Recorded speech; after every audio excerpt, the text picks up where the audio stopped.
ನಾರಾಯಣ ಅಖಿಲ ಗುರು ಭಗವನ್ ನಮಸ್ತೆ.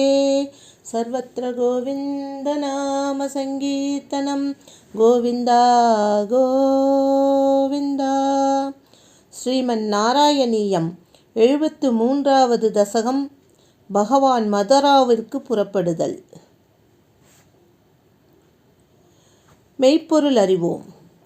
குருவாயூரப்பா, பகவானாகிய தாங்கள் மதுரா நகர் செல்லும் செய்தியை கேட்ட அந்த ஆயர் சிறுமிகள் மிக வருந்தி ஒன்று கூடி, இதென்ன, எப்படி இப்படி நடக்கும் என்று புலம்பினார்களாம். நந்தகுமாரனான ஸ்ரீகிருஷ்ணன் கருணை கடலாயிற்றே, புகழொன்றில்லா நம்மை அவன் எவ்வாறு கைவிடுவான்? அந்தோ ஊழ்வந்து உறுத்தியதோ என்று பகவானிடமே உள்ளத்தை பதிய வைத்த கோபியர்கள் மிகவும் புலம்பினார்களாம். இரவின் கடைசி பொழுதிலே, அதாவது விடிவோரையிலே, பகவானின் தந்தையான நந்தனுடனும் ஆயர் தோழர்களுடனும் மதுராவிற்கு புறப்படும் பொழுது கோபியர்களின் துயரத்தை தணிக்க ஒரு தோழனை அனுப்பி அருளினார். கோபியர்களே, உங்கள் முன் விரைவிலேயே நான் வந்து விடுவேன். வெகு சீக்கிரமே என்னுடன் கூடி இன்புறுவீர்கள்.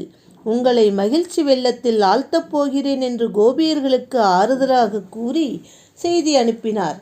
அக்கோபியர்கள் மிகவும் வருந்தி பகவானை வெகு விரைவிலே திரும்பி வர வேண்டுமென வேண்டி நின்று பகவான் வெகு தூரம் செல்லும் வரை தலையை உயர்த்தி பார்த்து கொண்டே நின்றன.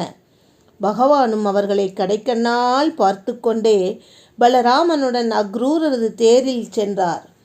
அவ்வாறு பகவான் செல்லும் பொழுது கோபர்களது பல வண்டிகளும் கோபியர்களது மனமும் பகவானை பின்தொடர்ந்து சென்றன. காட்டிலுள்ள விலங்குகளெல்லாம் வருந்தின, மரங்களோ வாடி நின்றன. இவை அனைத்தையும் கடந்து பகவான் யமுனை கரையை அடைந்தாராம். தனது நித்திய கர்மானுஷ்டங்களை எல்லாம் செய்வதற்காக யமுனை நீரிலே இறங்கிய அக்ரூரர் பகவானை யமுனை நீரினுள்ளும் அதே சமயம் தேரிலும் இருக்க கண்டு வியப்பிலே மெய்மறந்தவரானார். எங்கும் நிறைந்துள்ள பிரபுவே, இவ்வாறு பகவானை எங்கும் காண்பதென்பது ஒன்றும் வியப்பல்லவே. பலமுறை இவ்வாறு அவர் செய்திருக்கின்றாரே. திரும்பவும் தண்ணீரில் மூழ்கிய புண்ணியசாலியான அக்ரூரர் பரமாத்மாவான பகவானை ஆதிசேஷன் மேல் பள்ளி கொண்டவராக சங்கு, சக்கரம், கதை, தாமரை ஆகியவற்றை கையிலேந்தி தேவர்கள், சித்தர்கள் ஆகியவர்களால் சூழப்பெற்று எங்கும் ஒளிமிகுந்து விளங்குபவராக கண்டார். அப்பொழுது அந்த அக்ரூரர் பிரம்மானந்தமாகிற கடலிலே மூழ்கியவராக சகுணமூர்த்தியாகவும் நிர்குண பிரம்மமாகவும் பகவானை பலவாறாக துதித்தன. அதன்பின் பகவானது தரிசனம் மறைந்த பின்பும் முன்பு பெற்ற தரிசனத்தின் ஆனந்த அனுபவத்தால் மெய்சிலிர்க்க பகவானிடமே வந்து சேர்ந்தார்.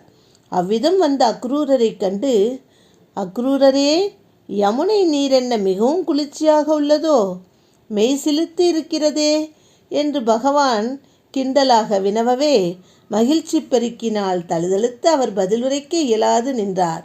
தேரிலே வீற்றிருக்கும் குருவாயூரப்பா, என்னையும் காத்தருள வேண்டுமென்று நாராயண பட்டத்திரி அக்ரூரருக்கு கிடைத்த தரிசனம் தனக்கும் ஒரு நாள் கிடைக்கும் என்ற நம்பிக்கையில் இந்த தசகத்தை முடிக்கின்றார். ராதே கிருஷ்ணா.